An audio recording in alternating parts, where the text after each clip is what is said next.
2025 didn't come gently. This year had highs that made me grateful and lows that made me pray harder than before. There were moments I felt ahead and moments I felt completely behind. Moments I was able to trust God easy and moments where I questioned everything. Some days I was strong, other days I was just surviving and getting by.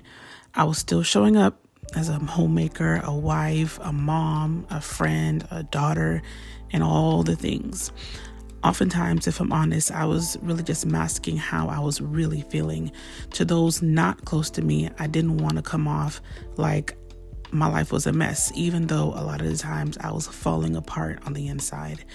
Plans changed, doors closed, people shifted, and I learned even more so that God really is my keeper.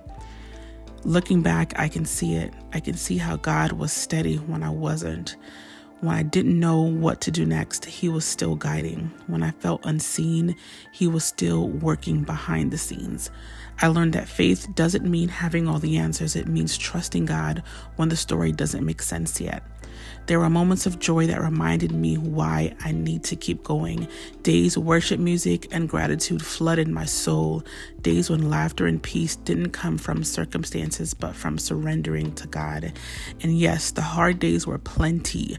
Days I cried loudly and bitterly and questioned my strength.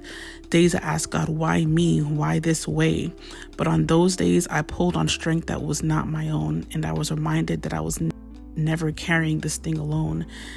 When I think of how things could have been and the way God was a shield around me and my family, I can't help but say, thank you, Jesus. 2025 stretched me. It taught me on a different level the importance of patience, obedience, and trust. And as 2025 has now ended, I'm not stepping into the next one perfect, but I'm stepping into it faithful, grateful for what was and at peace with what wasn't, and hopeful for what is to come. Because if God brought me through 2025, I trust Him. I must trust Him with whatever comes next. So here's to lessons learned, faith strengthened, and a future held by God.